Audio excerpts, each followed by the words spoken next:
media dan jurnalis, hari ini memang kegiatan serentak di seluruh Polres Sumatera Utara untuk melaksanakan kegiatan konferensi pers tahun. Ini berkaitan dengan apa yang sudah dilakukan oleh Polres Madiun, apa kasus-kasus yang diungkap, apa kendala-kendala, apa hambatan, serta apa yang akan menjadi program kerja kita tahun 2023 mendatang.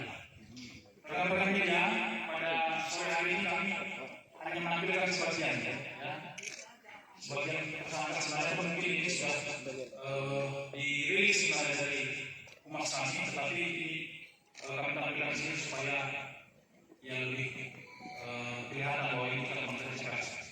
Yang pertama, saya menyampaikan dulu terkait dengan operasi Lilin 2022. Ya. Jadi operasi Lilin dilaksanakan sudah 7 hari, mau hari ke-8. Secara umum kegiatan pelaksanaan pengamanan ibadah Natal, pengamanan warga masyarakat yang berlibur ke wilayah Shalom secara umum masih berjalan aman dan lancar. Kami perlu sampaikan bahwa di tahun ini Polres Madiun membangun 17 pos, hampir dua kali lipat dibandingkan dengan tahun lalu. Tahun lalu kita akan membangun 8 dan hari ini kita membangun, tahun ini kita membangun 17. Kenapa itu dilakukan? Karena memang kita bisa melihat bagaimana perubahan antara sebelum COVID dan setelah COVID. Dan kita nanti akan lihat dan perbandingkan bagaimana kejadian-kejadian yang terjadi sebelum masa COVID sampai dengan setelah kejadian COVID pada hari ini. Berkaitan dengan arus lalu lintas sampai saat ini masih aman lancar.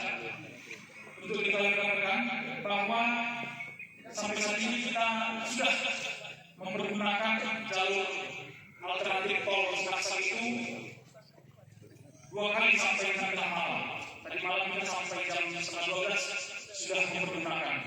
Dan syukur alhamdulillah yang dulu sebelum-sebelumnya terjadi crowding, terjadi kemacetan yang luar biasa panjangnya antara perbatasan Siantar Madiun, ini mudah-mudahan sudah terurai dan tidak ditemukan lagi kemacetan yang cukup panjang.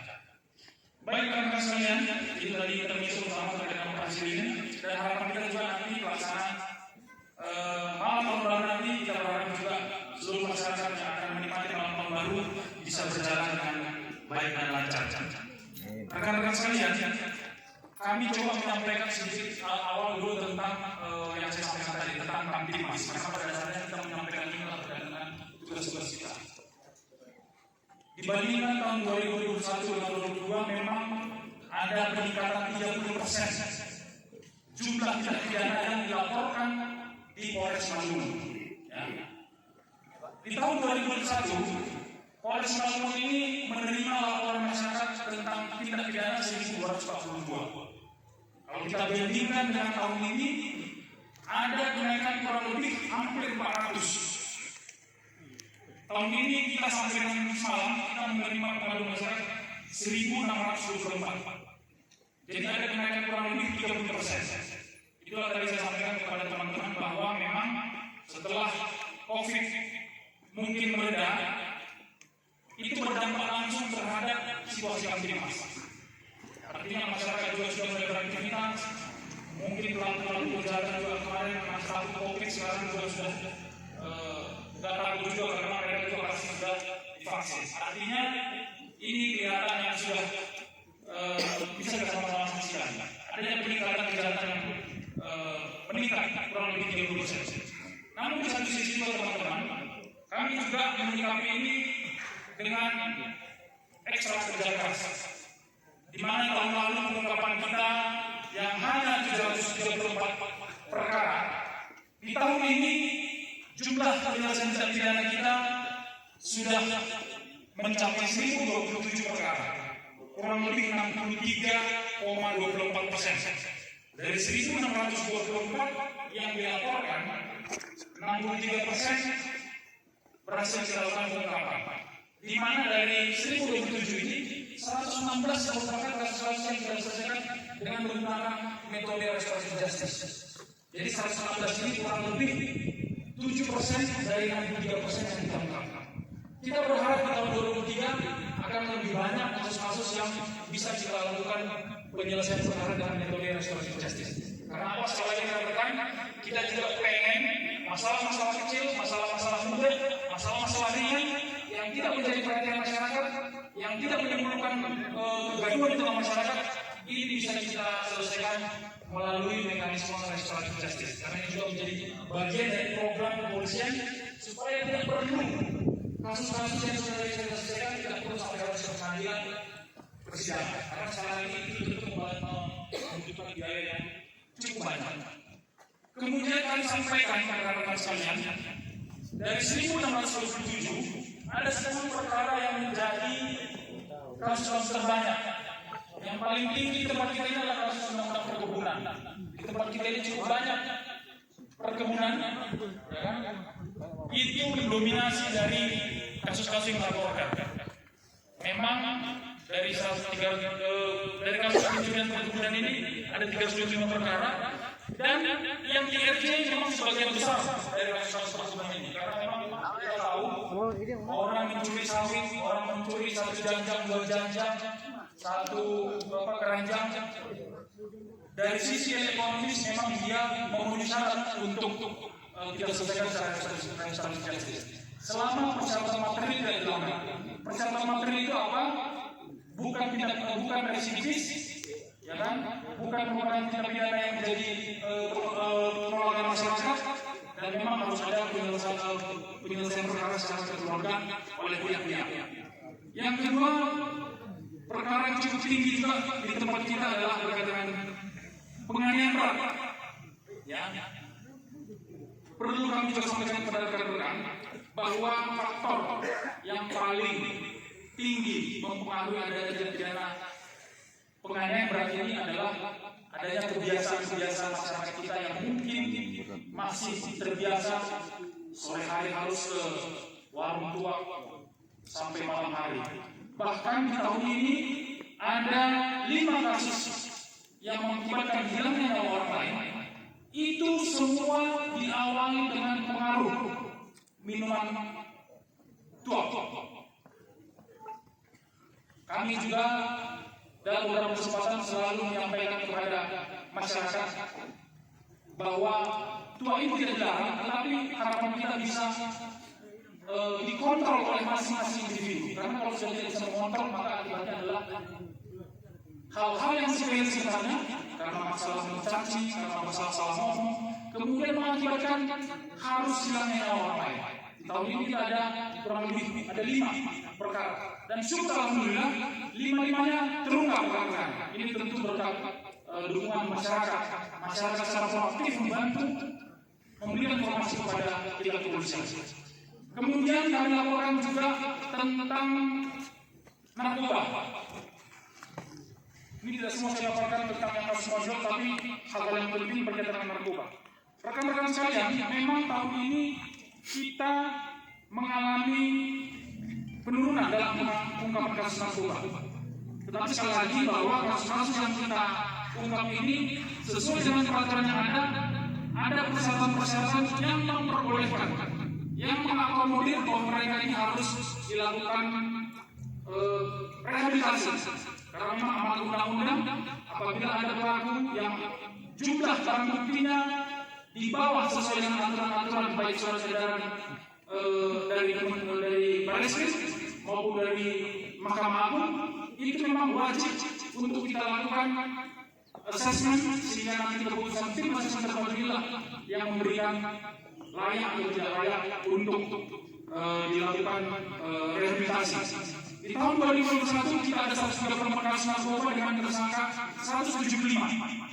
Di tahun 2022 jumlah narkoba yang ditangani 95 dengan 120 tersangka. Walaupun jumlahnya menurun, tetapi kualitasnya meningkat. Jadi kita fokus kepada pelaku-pelaku tindak pidana yang jumlah tindak pidananya di atas ketentuan-ketentuan yang diatur pemerintah tentang batasan-batasan yang mana boleh di asesmen untuk direhabilitasi dan mana yang tidak boleh. Kemudian berikutnya rekan-rekan, kami juga perlu menyampaikan dan menekankan kepada kita semua. Di tempat kita ini selalu juga tentang undang-undang perlindungan anak masih cukup tinggi, dan ini menjadi perhatian rekan-rekan. Ya, anak yang dianiaya, anak yang menjadi korban kekerasan seksual, walaupun memang kita tidak rutin melakukan ekspos, karena memang di dalam aturan memang itu tidak diperbolehkan untuk mengekspos secara terang benderang, tetapi ini menjadi kenyataan yang juga menjadi tanggung jawab kita bersama, bahwa di tahun ini ada 78 kasus yang berkaitan dengan kekerasan terhadap anak yang didominasi oleh kekerasan seksual. Ada yang sudah kita ungkap dan ada yang masih dalam proses pencarian. Beberapa kasus-kasus yang menonjol seperti kasus di Tajam, seorang guru, ini sampai saat ini masih kita upayakan untuk mencari dan menangkap, untuk kita proses sesuai dengan aturan-aturan hukum yang berlaku, rekan-rekan sekalian. Kemudian rekan-rekan sekalian, kami sampaikan kepada kita semua bahwa di Polres Simalungun ada 17 polsek. Ya. Kami akan menyampaikan polsek-polsek yang tindak pidananya cukup tinggi terjadi di wilayah mereka masing-masing. Yang paling tinggi pertama adalah wilayah hukum polsek perdagangan. Kita tahu memang perdagangan ini membawahi 4 kecamatan. Ya. Tentu ini menjadi tantangan tersendiri bagi Polres maupun Polsek. Bagaimana untuk mengungkap kasus-kasus yang dilaporkan masyarakat. Walaupun sebenarnya kasus-kasus ini masih merupakan fenomena gunung es. Mungkin banyak juga yang belum dilaporkan oleh masyarakat. Yang kedua adalah wilayah Tanah Jawa. Gimana itu Pur? Mana itu Tanah Jawa? Itu ada orang dari sini yang berkaitan dengan narkoba. Saya mau baca judulnya. Paling tinggi adalah wilayah perdagangan 29 kasus. Kemudian di Tanah Jawa 14 kasus. Dan berikutnya adalah Polsek Serlawang dan Polsek Lampung. Memang polsek-polsek itu adalah polsek-polsek yang jumlah masyarakatnya cukup tinggi, dan tentu ini berhubungan langsung dengan tingginya juga tindak pidana yang berkaitan dengan narkoba yang terjadi di sana. Tetapi hasil yang tercapai untuk pengungkapan kasus narkoba ini adalah semua kasus saat ini sudah P21 dan kita limpahkan untuk selanjutnya menjalani proses persidangan di Pengadilan Negeri Simalungun. Kemudian kami laporkan kepada teman-teman juga berkaitan dengan kasus lantas. Di tahun 2022 ini ada 276 kasus lantas yang terjadi di Simalungun. Ini juga menjadi kasus 5 terbesar di wilayah Sumatera Utara, karena kita tahu bahwa ada jalan lintas Sumatera yang melalui wilayah Kabupaten Simalungun. Ada 276 kasus berkaitan dengan lantas. Tentu ini menjadi perhatian juga rekan-rekan, di mana dari 276 ini 56 orang meninggal secara sia-sia karena kejadian lantas. Ada 49 luka berat dan 411 luka ringan. Tentu ini menjadi perhatian. Kami pun selalu setiap hari komunikasi dengan instansi terkait bagaimana untuk menekan dan mengurangi kejadian lantas yang berakibat fatal. Kita bayangkan sia-sia 58 meninggal di tahun 2023 ini karena mungkin ada yang tidak hati-hati, ada yang karena tidak menggunakan helm, ada yang karena tidak terpasang peraturan-peraturan rambu-rambu di wilayah kita, dan faktor-faktor lainnya yang mengakibatkan mereka ini menjadi korban meninggal dunia dalam kasus kejahatan lantas tahun 2022 ini. Kemudian kami juga sampaikan rekan-rekan bahwa Simalungun ini merupakan salah satu destinasi wisata super prioritas, di mana pemerintah sudah menargetkan bahwa untuk kawasan Parapat itu ditargetkan harus benar-benar zero dari keramba jaring apung. Ya. Masih ada kurang lebih 600 keramba jaring apung yang masih ada di Sibagandi. Kita kemarin sudah koordinasi dengan pemerintah daerah. Mudah-mudahan di tahun 2023 ini anggaran bisa mengakomodir itu. Kalau di tahun-tahun sebelumnya per kota itu kalau tidak salah diganti rugi sebanyak 5 juta rupiah. Dan di tahun 2022 khususnya di bulan September Oktober kemarin, pemerintah bersama-sama dengan kita juga sudah menertibkan kurang lebih 200 keramba jaring apung. Sesuai dengan apa yang disampaikan oleh pemerintah bahwa Parapat itu harus benar-benar full kita pergunakan sebagai wilayah yang bebas dari Kerabat Jati Apung karena memang Parapat itu akan dijadikan benar-benar sebagai tempat kawasan super prioritas. Kita sudah melakukan upaya-upaya untuk sosialisasi dan harapan kita masyarakat sudah mulai memahami. Mudah-mudahan di tahun 2023 yang 600 ini bisa langsung kita tertibkan dan bisa kita berikan kompensasi sehingga masyarakat yang terdampak dari penertiban itu bisa melakukan upaya-upaya untuk mencari sumber mata pencarian dan sumber ekonomi yang lebih baik tanpa harus melakukan kegiatan buat Kerabat Jati Apung. Karena kita sadari bahwa sebenarnya dampak yang akan didapatkan oleh masyarakat Parapat kalau seandainya Kerabat Jati Apung ditertibkan tentu adalah semakin meningkatnya tujuan pariwisata ke Parapat, semakin bertambahnya orang yang berkunjung, semakin bertambahnya orang akan menikmati kawasan Danau Toba. Sehingga harapan itulah yang kita berikan dan sampaikan kepada masyarakat, meskipun Kerabat Jati Apung sudah kita tertibkan, tetapi mereka masih bisa mencari sumber mata pencarian lain di bidang atau di bagian pariwisata rekan-rekan sekalian.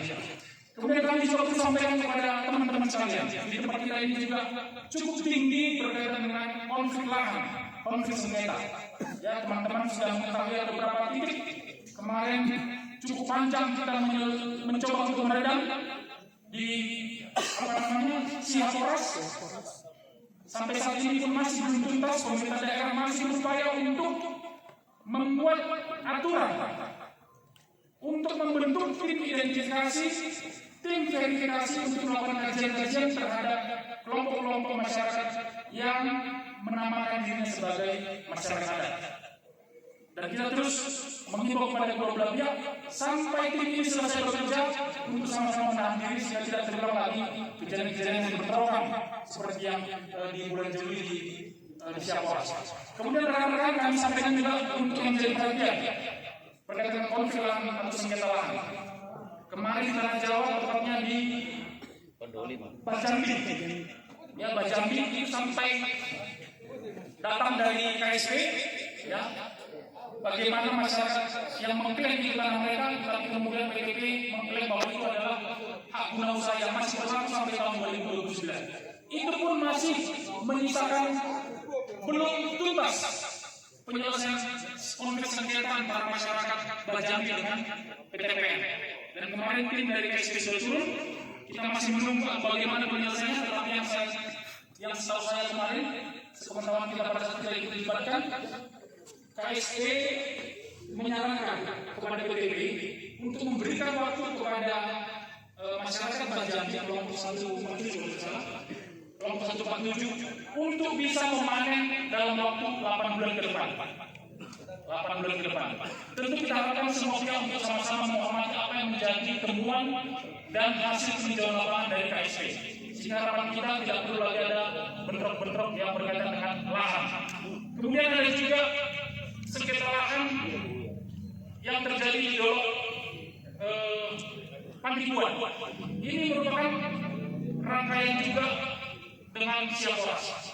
Tetapi kemarin juga itu sudah menjadi bagian dari proses penyelesaian karena mereka pada dasarnya sama-sama mengklaim sebagai masyarakat adat. Sekali lagi, proses hukum untuk legalitas untuk menentukan itu masih dalam proses pembentukan di pemerintah daerah.